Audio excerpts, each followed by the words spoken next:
좀 더 이야기를 해볼까요? 경매에서 낙찰이 이루어지면 매각 부동산에 있는 모든 저당권은 소멸이 됩니다. 그리고 소멸되는 선순위 저당권보다 뒤에 대항력을 갖춘 임차권도 함께 소멸돼요. 그래서 임차인이 대항력을 가지려면 이런 저당권 등기가 있기 전에 대항요건을 갖춰야 돼요. 대항력 가지려면 필요한 대항요건 두 가지가 뭐였죠? 첫 번째 주택의 인도, 두 번째 주민등록이죠. 그런데 이런 경우가 있을 수 있어요. 요즘에도 전입신고를 하지 말라는 집주인들이 있죠. 그래서 예를 들어서 2년 전인 2021년 5월 1일에 전세계약을 체결했는데 전입신고를 안 하는 조건으로 전세계약을 체결한 거예요. 그런데 1년쯤 있다가 2022년 4월경에 집주인이 집에다가 근저당권을 설정했어요. 그러다가 2년이 지나서 이제 2023년 4월 30일이 됐는데도 집주인이 전세보증금을 돌려주지 않는 거예요.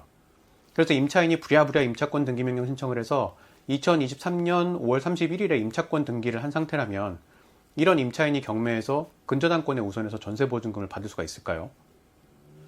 이건 이제 대항력 발생 시점이 문제가 되는 건데 임차권 등기명령에 따른 대항력이 미치는 기준 시점에 대해서 부산고등법원에서 판단한 사건이 있었어요.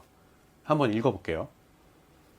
대항력을 취득하지 못한 임차인의 경우에는 임차권 등기명령에 의한 등기가 된 때에 비로소 대항력이 생기므로 등기된 때를 기준으로 매수인에 대항할 수 있는지를 판단하지만 임차권 등기 이전에 대항력을 갖춘 임차인의 경우에는 임차권 등기명령에 의한 등기가 됨으로써 그 후 대항요건을 갖추지 아니하여도 이미 취득한 대항력 취득의 효력이 계속 유지되므로 이 경우에는 임차권 등기가 된 때가 아닌 본래의 대항력을 취득한 때를 기준으로 매수인에 대항할 수 있는지를 판단하여야 한다. 주택의 인도와 주민등록이라는 두 가지 대항요건을 갖추면 대항력이 생긴다고 그랬잖아요. 이렇게 대항요건을 갖춰서 대항력이 생긴 경우에는 그 후 임차권 등기 명령을 받아서 등기가 돼도 그냥 기존의 대항력 취득의 효력이 그냥 계속 유지가 되는 거고, 반면에 대항요건을 갖추지 못해서 대항력을 취득하지 못했던 경우에는 임차권 등기 명령에 의해서 임차권 등기가 된 때, 그때 대항력이 생긴다는 거예요. 그러면 말씀드린 예에서는 어떻게 될까요? 이 경우에는 임차인이 전입신고를 하지 않았기 때문에 대항요건을 갖추지 못해서 대항력을 취득하지 못한 거예요.